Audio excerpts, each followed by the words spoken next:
Yesaya 58 umurongo wa 3.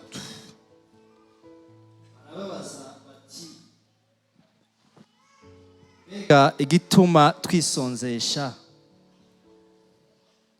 nturuhe ubibona ni kuki? Mwumvise urashobora kwisonzesha hama Imana ntigira iki? Unaweza kufunga alafu Mungu. Wani majambo iyo wisonzesheje. Kwa ngine msemo unapojifunga. Kwa kwisonzesha kwawe nikugire impact imbere y'Imana. Kujifunga kwako kusiwe na kibali ama na nafasi mbele za Mungu. Kuba wagize regime, ntuba wagize jeune. Ibintu bibiri bitandukanye. Unakuwa uko unapunguza mafuta ya mwili. Mwumvise? Umesikia? Uba wagize regime isanzwe. Unakuwa uko unajitesa kimwili tu kawaida. Spirituellement parlant nta na kintu na kimwe. Bali kiroho hakuna kitu hata kimoja umefanya. Ico gituma rero ndio maana sasa ari vyiza ko tubimenya. Ni vizuri tuvijue. Kubwira abantu ngo mugire 40 jours. Kuambia watu mjifunge siku 40 ama 30. 21 jours ama 21. 70 jours. Siku 70. Ico ntaco kivuze mu gihe abantu badatahura kwisonzesha nyakuri Imana yifuza. Hayo hayasemi chochote wakati watu hawaelewi mafungo ya kweli ambayo Mungu anatamani. Igituma twibabaza nawe ukavyirengagiza kubera iki? Ni kuki?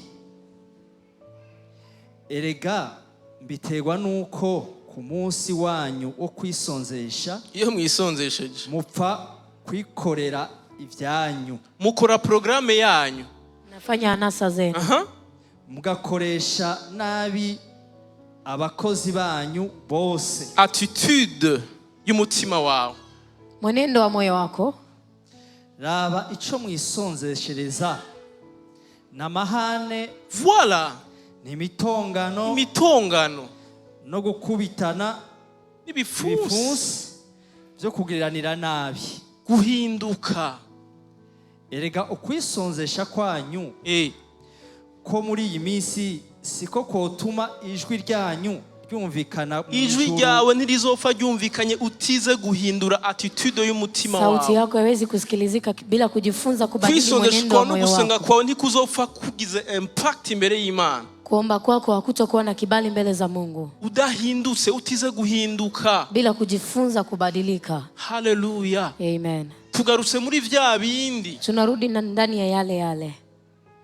Ni gute wosenga, ni gute wo kwisonzesha? Ni vipi unaweza kuomba, ni vipi unaweza kufunga? N'amabifa kuzuye, pamoja na chuki zimekuja, n'ibihari bikuzuyemo, na mihali inakuja ndani. Uko gusenga kwawe kuba kurimo amaparasite, hiyo kuomba yako inakuwa iko ndani. Connection yawe imera nk'iraho imaze iminsi. Mtandao wako unakuwa kama ambao inamaliza. Hallelujah. Bwana Yesu asifiwe. Amen. Mwavyumvise rero? Umesikia? Ukwisonzesha nyakuri, kujifunga kwa kweli, suguheba isahani, si kuacha sahani ya chakula. Semeni amen. Amen. None ukwisonzesha nshima mugira ngo kumeze gutyo, mugira ngo numunsi wo kwibabarizamwo no kujondamika umutwe nk'urufunzo no kwisasira amagunira. Ukuniko kwisonzesha batwigishije, n'ukwisonzesha ndakwita kw'idini, n'ukwisonzesha k'umubiri. Hii ndio swaumu wametufundisha, swaumu ya dini ya mwili. Nico gituma, ndio maana ucubitahura igituma wisonzesheje igihe kinini ya mugabo wava mu masengesho ugasubira kuba wa wundi. Unaelewa kwa nini umeswaumu wakati mrefu ila ukitoka ndani ya swaumu unabaki yule? Maana tunayafanya vibaya. Ukamara imisi 40 ukumva umenga ebana uko bien, unamaliza siku 40 mugabo wayiheza ugasubira kandi muri bwa buzima bwawe, ila ukimaliza unarudi ndani ya yale maisha yako. Nta kintu kimwe cyahindutse mu buzima bwawe, hakuna kitu ambacho kimebadilika ndani ya maisha yako. Bega ivyo nivyo mwita kwisonzesha? Ivyo nivyo mwe mwita kwisonzesha? Musi jewe uhoraho nezerwa. Mbega uku siko kwisonzesha nshima? Sukubohora abantu ingoyi, sukubohora abantu ingoyi zukugirira nabi, zukugiriranira nabi, no kuhamburura imigozi abatwaza igitugu, no kurekura impahazwa ngo zidegemvye, mukavuna ivyo gutwaza igitugu vyose. mbega sugutanga ivyo kurya vyawe ukagaburira abashonje. Iyo twisonzesheje tuba twibikiye twebwe, niko tubikora. Ivyo wari kurya mu gatondo na saa sita urabibika mukabijya. Tunaposwaumu sisi tunajiwekea chakula. Uko kwisonzesha. Saa sita cha usiku na sio kujifunga hiyo. Niko birinjira. Tuve muri ibintu twakuriyemo sivyo. Tutoke ndani ya mambo ambayo tulikulia ndani si hiyo. Nta kintu na kimwe bimarira Imana. Nawe urabizi ko tana kimwe byakumariye mu buzima bwawe. Kubereka tubikora nabi. Mungu nao unajua hakuna vilicho kusaidia ndani ya maisha.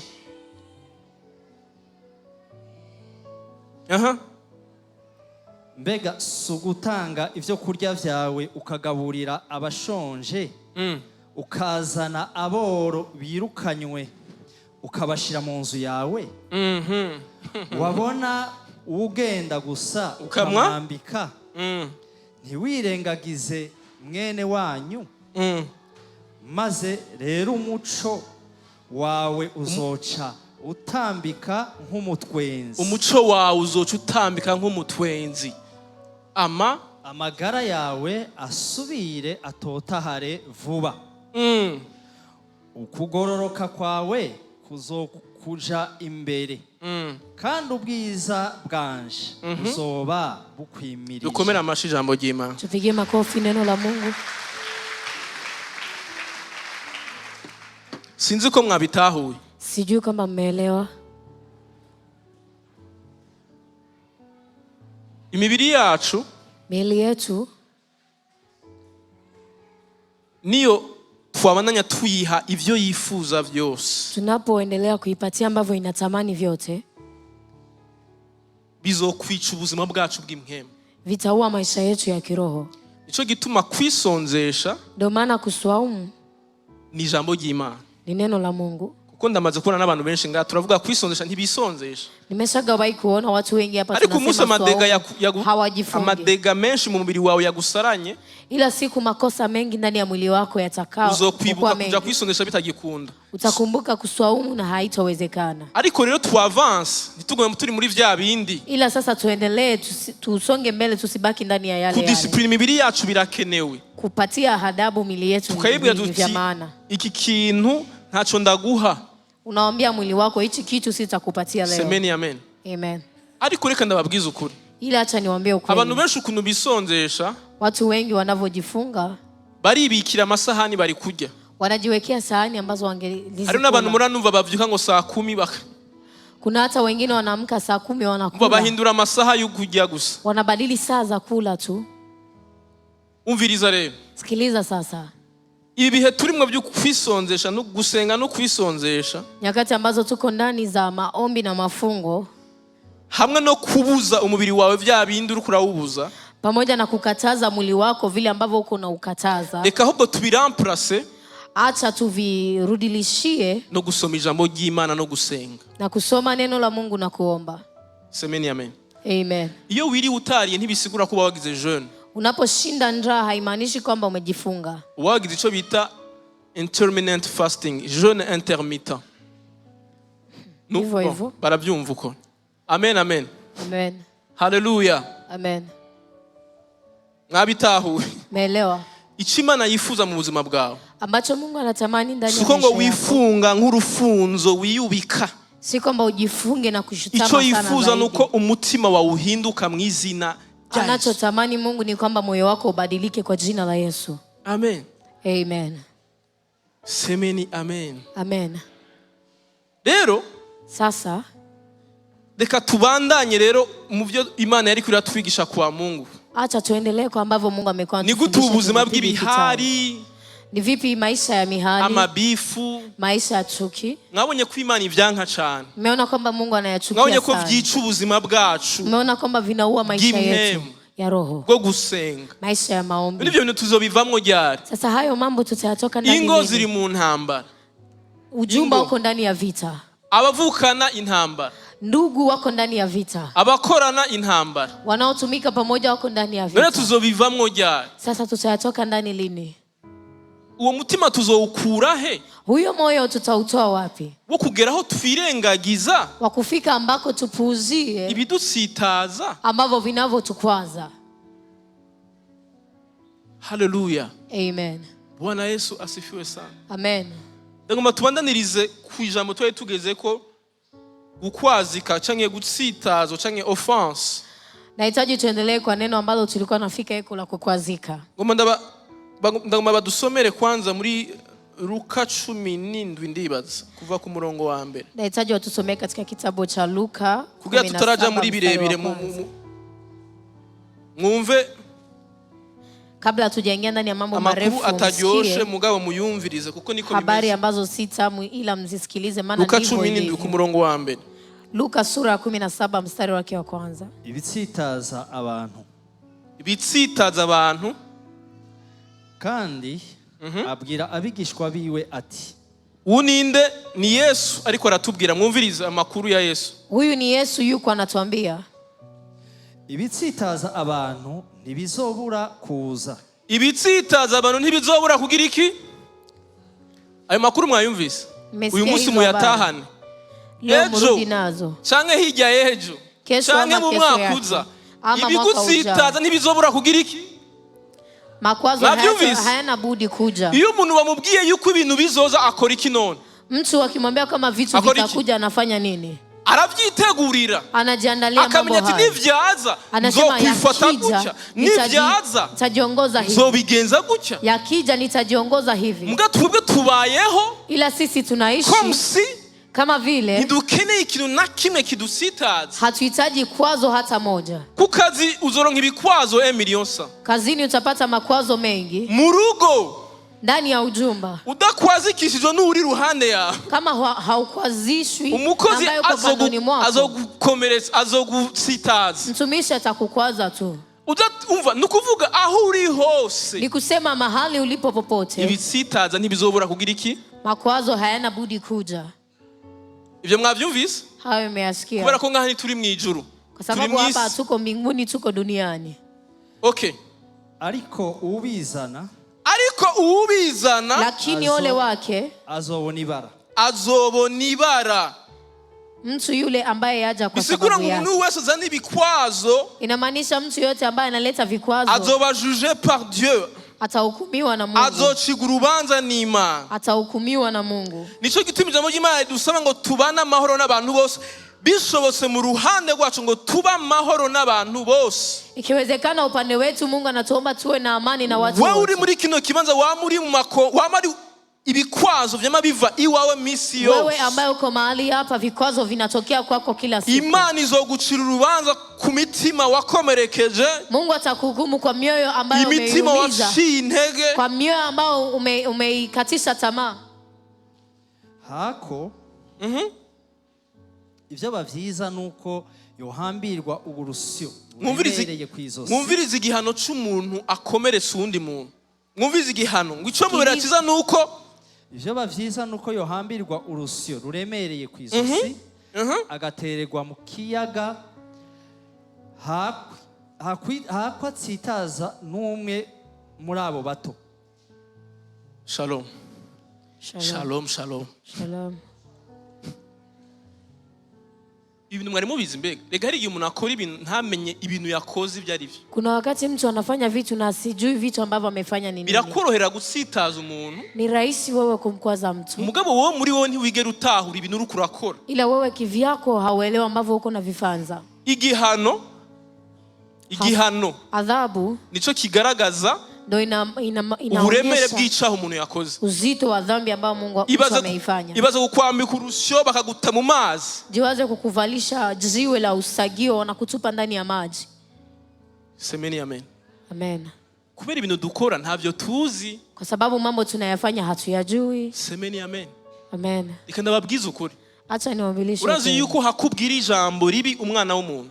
Unajua pale ya kumwambia mwanadamu neno baya, urazi ko ufumu kubita ni kofi basi, bora umwashe kofi. Kubera ijambo ribi, kwa sababu neno baya lija mu mutima w'umuntu, linaingia ndani ya moyo wa mwanadamu, likagumayo, linabaki ndani, likonona umutima w'umuntu, linaharibu moyo wa mwanadamu. Kandi umutima w'umuntu na moyo wa mwanadamu ariho hadudubiza ubugingo, ndipo panapobubujika uzima, ukuvuga uwo muntu bumwishe ambao utakuwa umemuua huyo mtu. Alo. Alo.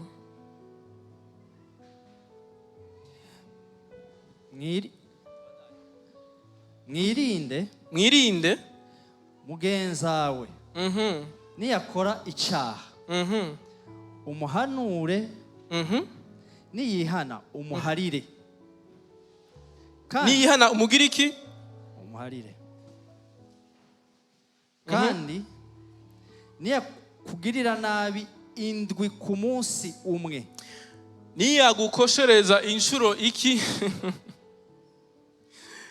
Indwi ku munsi umwe, apana mu mwaka wose.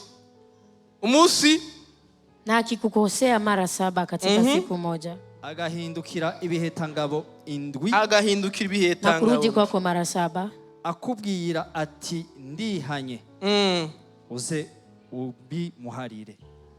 Ndabaza ikibazo kimwe. Iki kintu vraiment mwe je nawe tubishobora ibi. Niwaulize swali, hivi vitu mimi na wewe tunaweza kuviweza? Hapana, ntibavuze inshuro indwi rimwe mu mwaka, oya bavuze inshuro indwi 7 limoja kwa mwaka. Ku munsi umwe.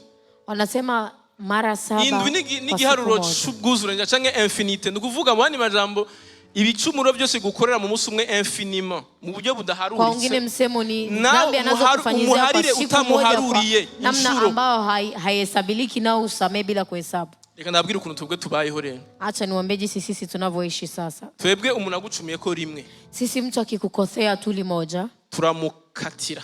Unamkatia. Nibyo cyangwa sibyo? Ni kweli si kweli?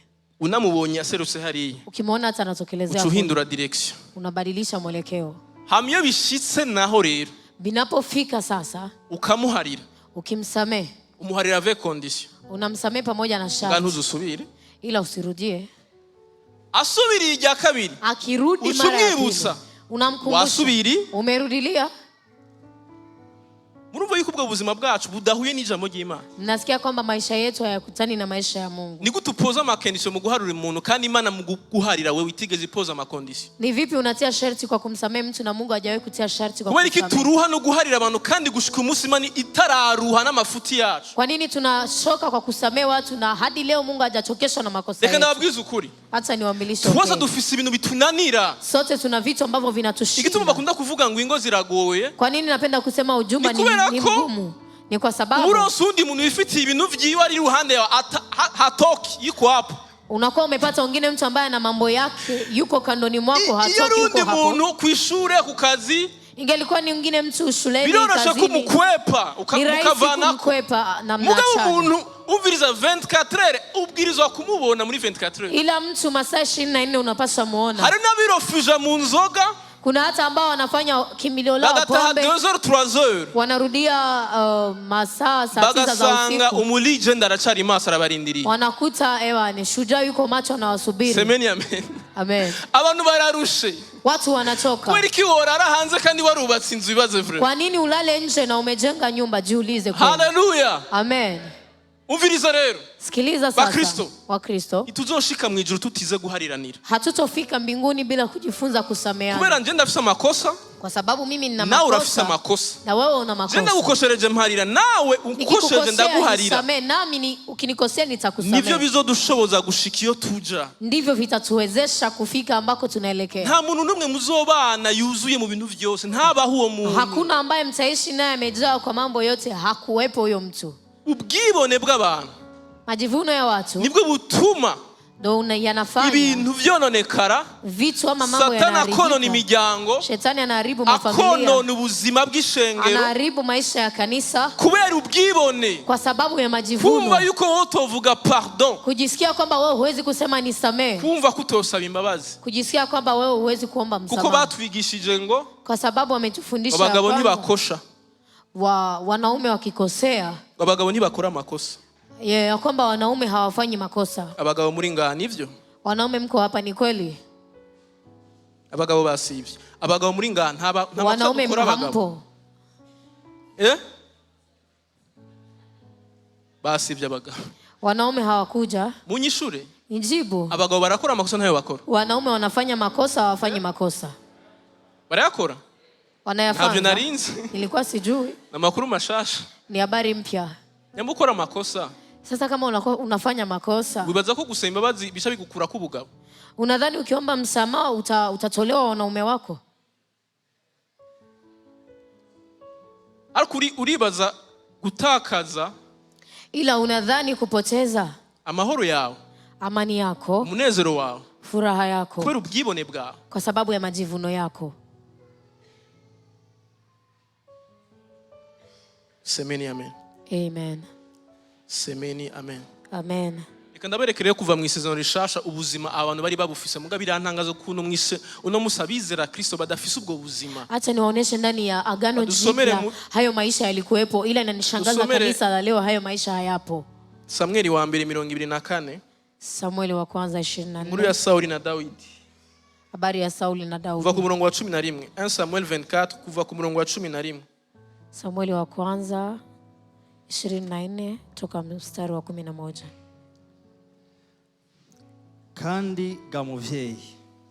Samueli wa mbere 24 kuva murongo wa 11. Kandi ga muvyeyi, eheraba nguyu umutwe w'impuzu yawe mu ntoke zanje. Shalom pastor. Reka ndabagire resume gato kwa ntitwashatse gusoma igicapo cyose. Hatukutaka kusoma. Sauli yari umwami. Sauli alikuwa ni mfalme. Mugabo Imana yari yaratoranije Daudi kuzomusubirira. Ila Mungu alikuwa amemteua Daudi kwa ajili ya kumrudilia. Lero Sauli ahiga Daudi buhongo kugira mwice. Sauli akamtafuta Daudi ili amuue. Hama rero mu gihe ariko aramuhiga, wakati alipokuwa akimuinda, Daudi yaronse inshuro nka 2 canke 2 zo kwica Sauli. Daudi amepata na nafasi 2 za kumuua Sauli, ila hakumuua. Ntiyamwihora. Aya majambo rero niyo yavuze. Haya maneno sasa ndo aliyoyasema. Muyumvirize rero. Sikiliza sasa. Kandi ga muvyeyi. Eheraba nguyu umutwe w'impuzu yawe mu ntoke zanje. Ko nacacuye umutwe w'impuzu. Hagucacura umutwe wiwe, yacacuye umutwe w'impuzu. Pale hakukata kichwa chake, amekata vazi la upindo wake. Ko nacacuye umutwe w'impuzu yawe sinkwice. None rero numenye kandi ushigwe ko atakibi canke ubugarariji ngufiseko. Kandi sinagucumuye ko nawe umpiga ngo nyice. Uhoraho naducire urubanza twe nawe. Uhoraho nabe ariwe azokumpora. Ariko ukuboko kwanje nikuzogarukako. Nikuzogukorako. Abakera baciye umugani ngo ibibi biva mu babi. Ariko rero ukuboko kwanje nikuzogukorako. None ga mwami w'Abisirayeli, uteye iki? Uhiga iki? Uhiga iki? Erega uteye imbwa ipfuye. Uhiga imbaragasa. Dawidi naho Imana yamuturanije we yiyise imbere ya Sauli ngo niki? Ni imbwa ipfuye, ni imbaragasa. Daudi hata kama Mungu kamteua amejiita mbwa mfu ama kiroboto. None rero Uhoraho nabe umucamanza aducire urubanza twe nawe. Navyitegereze amburane. Ankure mu maboko yawe. Nuko Dawidi amaze kubarira Sauli ayo majambo, Sauli aravuga ati, aho iryo jwi ni iryawe, ga mwana wa Dawidi. Ga mwana wanje Dawidi. Ga mwana wanje Dawidi. Maze Sauli araturikisha ararira. Bakristo, ndagomba kubabwira ikintu kimwe.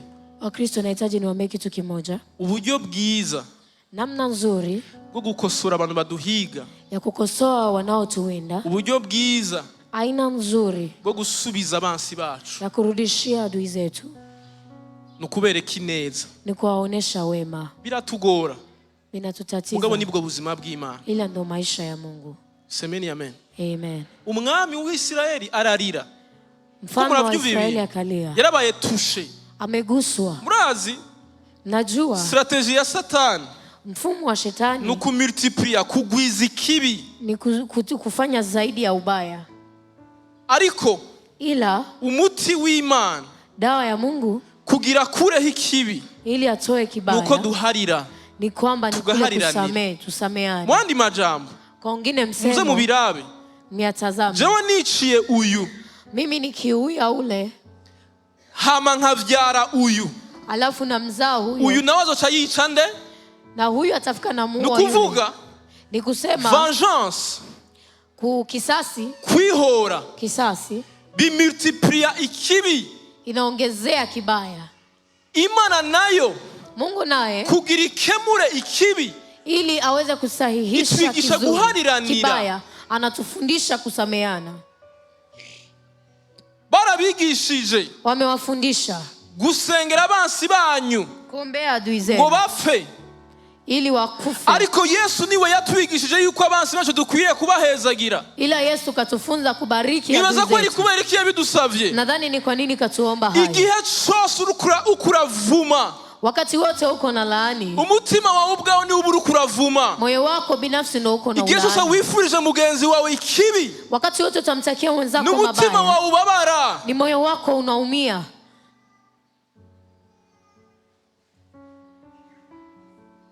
Tubandanye.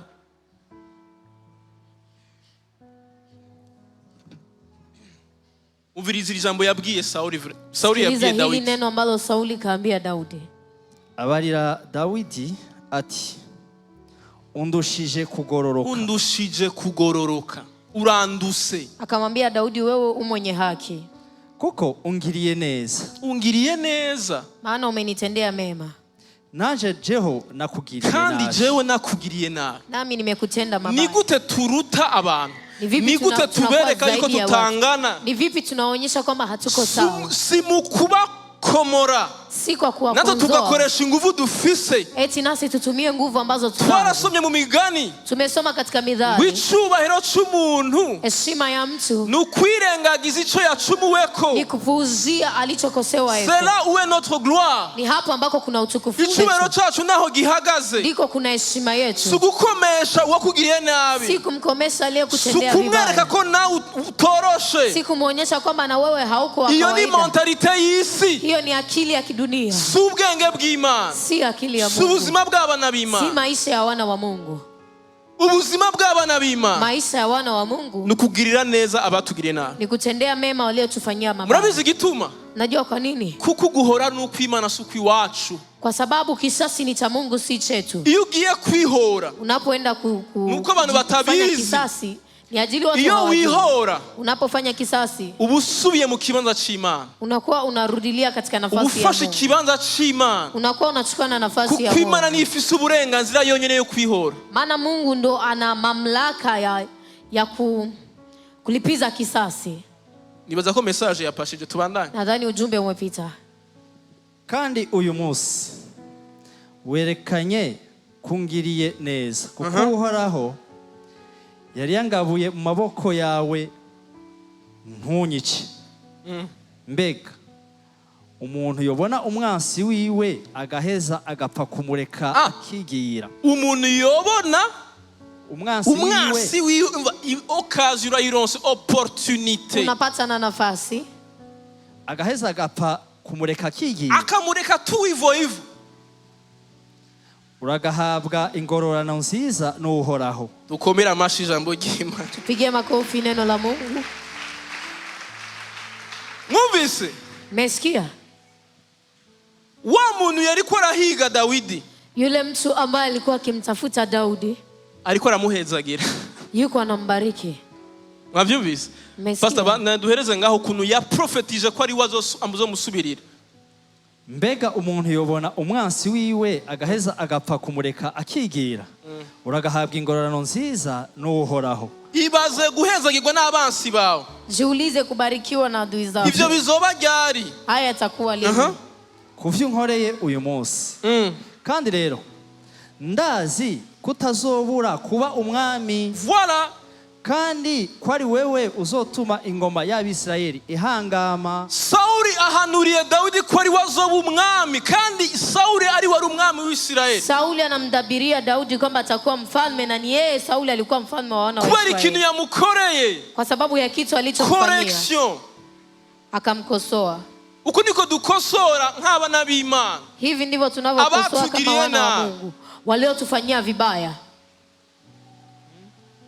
Basa dusomere muri aho nyene muri Samueli wa 2:16. Dawidi nawe amaze kuba 16. 2 Samuel 16 kuva ku murongo wa 5. Tokea mstari wa 5. 2 Samuel 16 kuva ku murongo wa 5. Samueli wa 2 sura ya 6. Tusome Dawidi nawe mstari wa 5. yaramaze gushika ibwami. Numwami cette fois. Alipofika kwenye ufalme hivi sasa ni mfalme. Semeni amen. Amen. Daudi yashise ibwami nawe amefika mwumvirize hama nawe rero. Alafu naye sasa we akorewe igisanga n'umwana wiwe. Yeye anafanywa visanga na mtoto wake. Absalom amukubise kudeta. Absalom umwana yivyariye ufalme mtoto aliyemzaa. Mwumvise? Umesikia? Nawe alikuwa arahiga nde Dawidi. Nukuvuga Dawidi agiye muri situation yigeze kubaho kuri Sauli. Daudi anaingia ndani ya hali ambayo amewahi kuishi katika ufalme wa Sauli. Tusomere muverekere ku murongo wa kangahe wa mstari wa 5. Shimei atuka Dawidi. Ibaze. Maze umwami Dawidi ashitse ibahurimu. Hasokoroka umuntu wo mu ruvya wo muryango wa Sauli. Wo muryango wa Sauli yitwa Shimei. Mwene Gera. Agenda aramutuka inzira yose. Mwumvirize. Agenda aramutuka inzira yose kandi Dawidi nubwo bamukubise kudeta n'umwami. Alikuwa akienda na mchana njia yote hata kama wamempiga kudeta ni mfalme. Agenda aratera umwami Dawidi amabuye. N'abantu biwe bose. Kandi abantu bose n'abahizi bose bari bamuhagatiye iburyo n'ibumoso. Ndagomba mumvirize iki kintu kimwe. Ndagomba mwihiga icapo. Nahitaji mjipe picha. Umwami mfalme n'abajenero biwe pamoja na wafuasi wake n'ingabo ziwe pamoja na jeshi lake. Hama haraja kagabo. Alafu panakuja kanaume. Karatanguye karabututse inda. Kanachamba nani? Umwami. Mfalme. Ndamucho gicapo mucihe. Nahitaji mtafute hiyo picha muiangalie. Uko niko Shimei yagenda aramutuka ati. Kendura kagenda wamwicanyiwe. Wamwicanyiwe. We muuaji. Wamugeserawe. Wamugeserawe. Uhoraho aragushubije ku mutwe amaraso yose y'abinzu ya Sauli. Uwo wishize mu gishingo ciwe. Ukiyimika none Uhoraho agabiye Abusalomu umuhungu wawe ubwo bwami awa. Ubuyobe bwawe buragukoze kuko uri umwicanyi. Okay. Yes ashimwe. Amen. Dawidi bamutuse ari umwami kandi afise abajenero. Daudi wamemtusi akiwa mfalme na akiwa anajeshi. Wewe baragutuka nturi umwami kandi nta n'abajenero ufise. Wewe wanakutusi hauko mfalme na hauna hata jeshi. Ariko kagumuka. Ila unajigumua. Yes ashimwe cyane. Amen. Ariko iki kintu ndaciyumvira kikansika. Hicho kitu natafakari kwa hichi. Dawidi ibintu yari yabikuye hehe? Daudi hivi vitu alikuwa amevitoa. Kandi yari umuntu wo mwisezerano rya kera. Na alikuwa ni mtu wa agano la kale. Kubera iki twebwe tutihangana iyo badututse? Kwa nini sisi hatuvumilii wanapotutusi? Dawidi yari afise ibikoresho biri tayari. Yari afise tout ce qu'il faut. Tubananiriza tu. Alikuwa na vinavyoombwa vyote vikiwa tayari. Maze Abishayi umwana wa Seruya abaza umwami ati. Ariko ni iki gituma? Niki gituma tureka uwo muvyimba w'imbwa? Uyu muvyimba w'imbwa akagenda tukamureka. Agenda aragutuka umwami wanje nyene ingoma. Murumva ibibazo byama bitangurira ku bandi. Mwabyumvise? Dawidi wari powe niwe wari ko baratuka. Muga misi yose hamahaza abandi bantu. Daudi ni yeye alikuwa kimtusi ila alikuwa kimya. Bakubwira ngo ivyo ni too much ngo vraiment ngo yararengeje. Wanakuambia amezidisha. Ngo ivyo ni wowe vyihanganira vraiment. Hayo huwezi kuyavumilia kwa kweli. Mukaza mufisa abo bagenzi muri mwebwe. Mkiwa na marafiki wa hivyo miongoni mwenu. Umenya abo bagenzi ko atari bo. Njoo kama marafiki hao sio. Hinga njabuke ndamuce izosi. Njabuke ndamuce izosi. Umwami aramwishura ati. Umviza Dawidi ukuntu yishuye. Sikiliza niwaambie jinsi alivyojibu. Dusangiye ikiga yemwe bana ba Seruwiya. Dusangiye iki? Niyaba antutse Uhoraho ari we yamubariye. Ibaze. Nyamba ntutse Imana akaba yo yamugize iki? Ati tuka Dawidi. Kama ananitusi na ni Mungu kamtuma anitusi. Hari uwoshobora kumubuza? Nta woshobora kubibuza. Ati ivyo ubitewe n'iki? Mbere Dawidi abarira Abishayi n'abantu biwe bose ati ku mwana wanje nikuriye mu nda arondera agatwe kanje. Mbega urya mu Benyamini we ntarushiriza?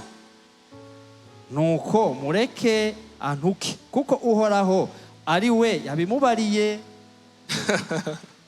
Dukomere amashyi ijambo ry'Imana. Pigie makofi neno la Mungu.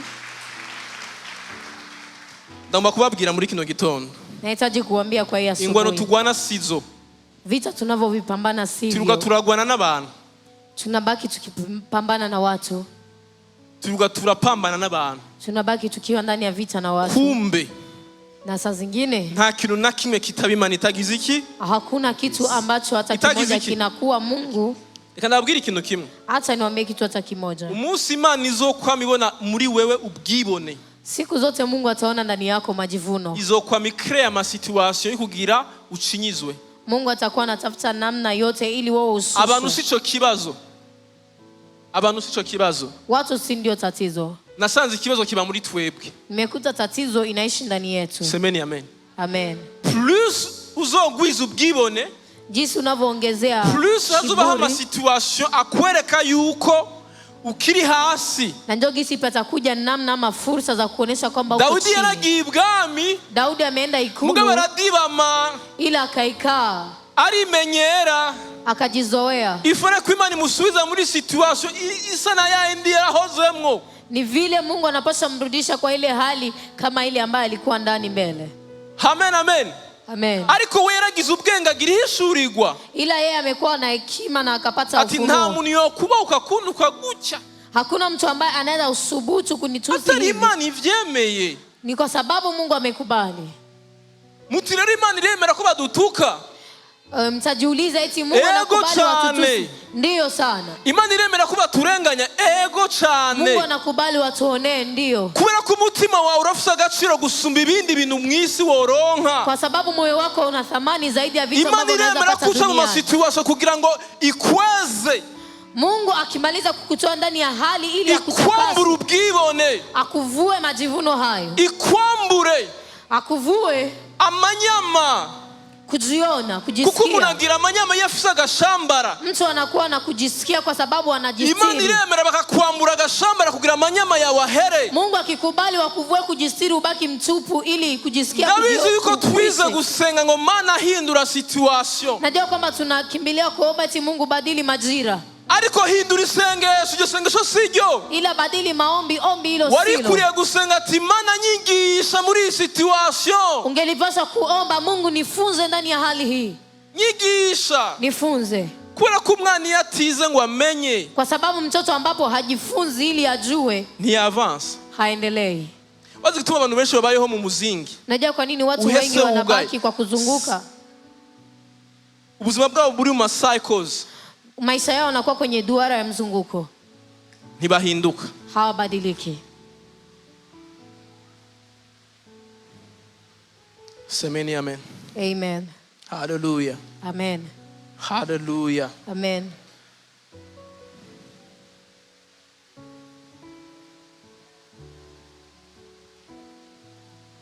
Reka dusome. Acha tusome. Ibintu bikunda kutugora cyane. Mambo ambayo yanapenda kututatiza sana. Yakobo 4. Yakobo 4.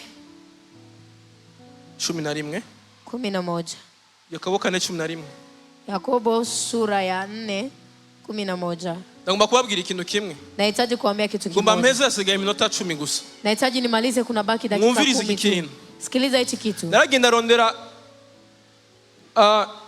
ijambo gukwazika cyangwa gutsitazwa.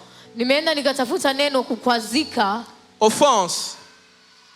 ndarirondera ndagenda mu nsiguro yayo ndasubira ndarondera tafsiri yake nikatafuta naratangaye ikintu nabonye nimeshangaa kitu nilichokiona ngari muzi ko gukwazika cyangwa gusitazwa kikwazo ama kukwazika ngari muzi ko ijambo bakoresha mlikuwa mnajua kama ni neno walikuwa wakilitumia mu kuvuga kwa kusema umutego abantu baza gutega ngani bandi warateze ikintu cyo cyose wateze ninde ngamaze gutega nani hapa ameshawahi kutega nena basi muratega hamjawahi kuitega hata panya okay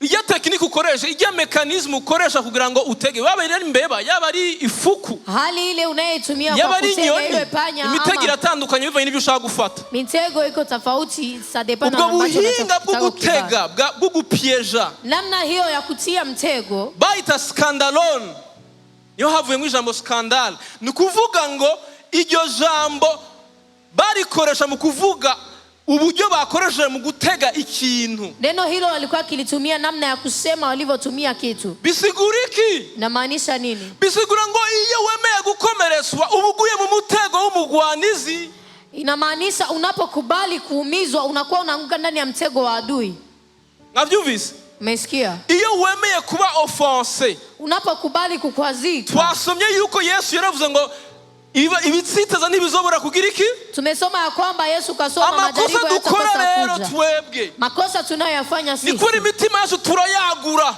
ni mioyo yetu tunaifanya mipana tukareka ibitsitaza bikinjira mu mitima yacu na kuacha vikwazo kuingia mioyoni mwetu kumva tuba tuguye mu mutego tunakuwa tunaanguka ndani ya mtego hari abantu babisaziyemwo kuna watu wanazekea ndani ya hali bakomerekejwe n'abavyeyi gushika uyu munsi bibananira kubana n'abandi wameumizwa na wazazi hadi leo inawashinda kuishi na wengine bakomerekejwe n'abagabo batabonana n'ikintu cita umugabo kuna watu wamekwazwa na waume zao hadi leo hawajui kitu mwanaume batabana neza n'abandi hawaelewi sababu gani hawaishi vizuri na wengine baguye mu mutego kuva bakiri bato wameanguka ndani ya mtego toka wakingali wadogo vidonda ubuzima bwabo bwose bukononekara maisha yako yote yanaharibika kubera undi muntu wamwemereye yuko yinjira mu mutima wawe kwa sababu mwingine mtu tu umekubali aingie moyoni mwako umugabo n'umugore bagakomeretsanya bakemera yuko bikomere bije mu mitima yabo mke na mume wanakwazishana na kuviruhusu vidonda viingie moyoni mwao bikono ubuzima bwabo bwose na kuharibu maisha yao yote iki nico gikoresho satani ariko arakoresha mu buryo bukomeye hii ndo silaha ambayo shetani iko natumikisha kwa namna si ya kawaida watu wanakwazika nyumbani abantu bagasitara mu ishengero watu wanakwazika kanisani pastor yansitaje pastor kanikwaza korale yansitaje kwaya imenikwaza igihugu cyansitaje nchi imenikwaza wamuri kurakwazika every single day wewe unakwazika kila siku kubera kutazi ibintu satani bariko rakora mu mutima wawe kwa sababu hujui ambavyo shetani anafanya moyoni mwako umuntu aravuga ijambo akihendurwa kwazika mtu anasema neno anajipitia unakwazika waje washatse kuvuga iki pale umetaka kusema nini haleluya amen Bwana Yesu asifiwe sana amen hari abantu nabonye kuna watu nimeona gushika uyu munsi hadi leo imyaka 10 imyaka 20 miaka 20 misi yose iyo bavuga umva ibikomere kila siku wanaposema mtu ni vidonda ariko ndabafitiye inkuru nziza ila nina habari njema kwenu Yesu wacu arakiza Yesu wetu anaponya Yesu wacu arabohora Yesu wetu anafungua yuko umugwayi imyaka yose hawezi kuwa unabaki mgonjwa miaka yote enda bahe ibimenyetso rero acha niwape ishara sasa wa muntu uri nga wewe mtu uko hapa wa muri en conflit toujours ambaye unakuwa ndani ya migogoro kila siku ibikwazo mu mutima wawe vikwazo mioyoni mwako urafise ibikomere utazi ryari vyabaye una vidonda haujui lini vimekuwa wa muntu wama ureagisa ibirenge ivyo bagukoreye overreaction unakuwa unajibu shambulio zaidi ya walivyokufanyia abantu murabona akantu gato gusa hakuna watu umeshaona kakitu kadogo aba yagurutse anakuwa ameruka uramaze kubabona mmeshawahi baba bafise ibindi bibazo sibije bibazo baba wakoze wewe hari ibindi bibazo baba bafise mu buzima bwabo batazi wana wengine matatizo si vile ambavyo umewakosea wewe wana matatizo ambayo hata maishani mwao hawayajui semeni amen amen ndabasengera mu izina rya Yesu Kristo naombea kwa jina la Yesu Kristo tubohore mu izina rya Yesu Kristo Mungu atufungue kwa jina la tureke kuguma muri ibyo bikomere mu izina kwa hivyo vidonda kwa jina la Yesu sinzi ikintu cyagukomerekeje, sijui kilichokikwaza, sinzi ikintu cyagudesevye mu buzima bwawe, sijui kilichokusaliti ndani ya maisha yako. Amen, amen. Amen. Hallelujah. Amen. Bwana Yesu asifiwe sana. Amen. Iryo jambo ryo gukwazika offense, hili neno kukwazika, ndagomba kuvuga rero ku bantu bakunda gukwazikisha abandi. Nahitaji kusema kwa watu ambao wanapenda kukwaza wengine. Kimwe mu bintu bikunda gukwazikisha abandi, kimoja miongoni mwa ambavyo vinapenda kukwaza wengine, amajambo yacu mabi, maneno yetu mabaya. Badusomere turangiza Watusomere tukimaliza. Yakobo igice cya 4 umurongo wa 11. Yakobo sura ya 4 mstari wa 11. Ntimuvugane nabi. Ntimugire iki? Ntimuvugane nabi. Iri jambo mwagyumvise? Ntimuvugane, msisingiziane. Ariko nivyo abantu birigwamwo. Ila hayo ndio watu wanashinda ndani. Uvuga nabi mwene se. Iyo urukura muvuga nabi, unapomsingizia ndugu yako, uri kugira iki? Canke uhinyurira mwene se ku mutima. Mwumvirize rero iyi technique. Hari abantu batavuga, kuna watu hawasemi, hakabona abandi bahinyurira mu mutima, na kuna wengine wanamhukumu. Mwandi majambo n'abantu muravye umengana numye ni watu kimtazama kwa mdomo utazane na menyamaza, mutima wao akaba ariko arakoma induru, ila kwa moyo wake anapiga fujo. Abore n'abahinga n'abateknisi, hao ni wajuzi, aba expert, ni wajuzi. Hari abandi je ndakunda abantu bavuga kuramenya uko bintu bimeze. Hari abandi nabo batavuga, mimi napenda wanaosema kwa sababu unajua mambo ya leo. Yinumiye gusa. Kuna mwingine anabaki kimya, wao kibaza ngo na mahoro, wao nadhani ni amani, kuma mutima we yarapfuye yarazi, kumbe moyoni mwake kakufa. Ibintu bibiri, vitu viwili, kuvuga nabi, kusema vibaya, cyangwa kuvuga nabi mu mutima ariko guhinyura mu mutima, ama kuhukumu. Uvuga nabi mwene se canke uhinyurira mwene se ku mutima, ivyo byose uri kurabikora, aba avuze nabi ivyagezwe. Abavuze nabi ivyagezwe, nivyo aba ahinyuye, nivyo abagize iki? Ahinyuye. Unakuwa umehukumu sheria. Ariko iyo hinyura ivyagezwe, ntuba uvyitondera. Eka ntavyo, nawe uri umunyamafuti, uba ubaye umucamanza wavyo, uba wigize umucamanza w'ivyagezwe, ako wowe bishobora, unakuwa hakimu. Ushinga ivyagezwe, ari we mucamanza, ni imwe gusa, n'uyumwe gusa niyo ishobora kurokora no guhonya. Yes. Ariko wewe uri iki? Uhinyura mugenzawe. Who are you? Amen, amen. Amen. Hallelujah. Duhaguruke ku maguru yacu turarangiza. Tusimame kwa miguu yetu tunamaliza.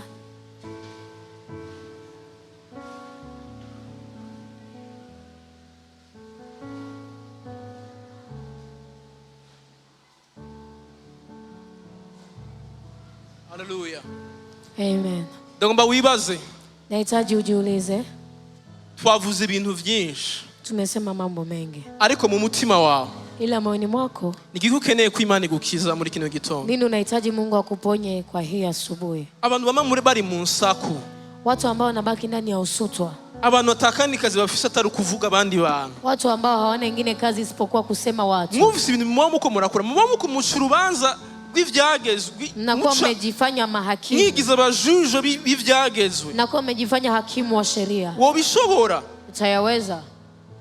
Cyo gituma mu Binyefeso havuga ngo, ndio maana wa Efeso panasema, ijambo ryose riva mu kanwa kanyu, kila neno litokalo kinywani mwenu, ngo ribe ijambo ryiza, liwe neno njema, rishobora gukuza ukwizera kwa bagenzi banyu, ambalo linaweza kukomaza imani ya wenzenu. Mbega amajambo yawe usohora wewe, maneno yako unayotoa kinywani wewe, umuntu yumvise, mtu anapoyasikia, aramukuza mu kwizera, yanamkomaza katika imani, cyangwa ahubwo aramusitaza, ama yanamkwaza.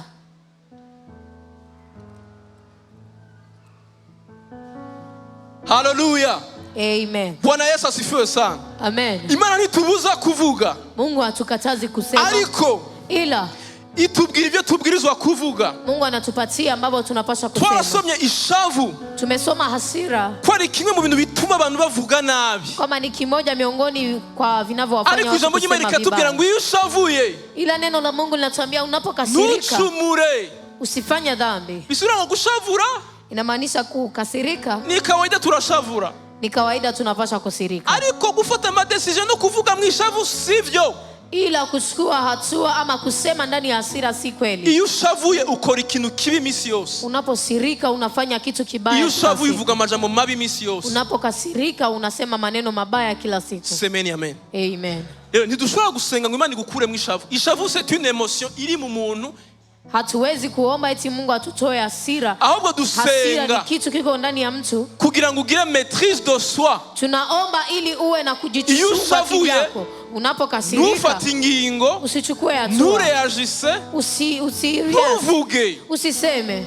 Uza kuvuga no kureagisa wamaze gutekana. Useme ama ufanye kitu chochote umeshatulia. Kuko muzorabe kenshi. Kwa sababu tazameni mara nyingi. Ibintu byose dukora dushavuye. Vitu vyote tunavyofanya tukikasirika. Dusubira kubyicuza après. Tunarudi kujutia baadaye. Tukiyumvira ukuntu tuzobikosora vya. Tunawaza jinsi ya kuvikosoa na mambo yameshakuwa mwisho. Semeni amen. Amen. Imana yeze imitima yacu mu izina rya Yesu. Mungu atakase mioyo yetu kwa jina la Yesu Kristo. Tubone uko dusenga. Ili tuone jinsi ya kuomba. Abagabo n'abagore. Wamama na wababa. Aba jeune. Vijana. Tudasenze ngo Imana yeze imitima yacu. Bila kuomba Mungu aitakase mioyo yetu. Semeni amen. Amen.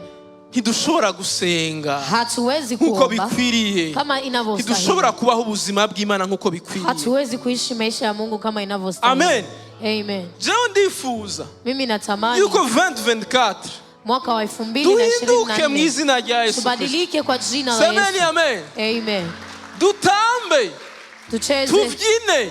Na tucheze. Abatamba n'abavyina abari abantu bahindutse. Wanaocheza michezo ni watu ambao wamebadilika. Ishavu n'inzigo ya mwene data. Iyo ni entertainment. Turavuza umuziki, amatara n'ibiki whatever. Nacho bivuza imitima yacu kirimo vya bintu. Bisemi chochote na mioyo yetu kingali ndani vile vile. Hallelujah. Amen. Bwana Yesu asifiwe sana. Amen. Bwana Yesu asifiwe sana. Amen. Hallelujah. Amen. Uku niko gusenga nyako. Hii ndo kuomba ya kweli. Ahima nikubwira ngo hinduka, hinduka. Mungu anakuambia badilika, Apana mugenzawe. Apana mwenzako. Hari ibintu ntagikunda. Uvuga ngo bwira mugenzawe. Kuna vitu usivipendi tena kuvisema. Bwira umutima wawe. Ambia moyo wako. Kuko iyo ubwiye mugenzawe hari gicu bimurekera ati nakubwiye urumviriza. Unapoambia mwenzako kuna wakati unavimwachia, nimekwambia usikie. Hari umuhanuzi bigeze kubaza ngo kubera iki ibintu wambwiye bitarashika. Kuna nabii waliwahi kumuuliza kwa nini haya umeniambia haya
ijwi ryawe ritubwira.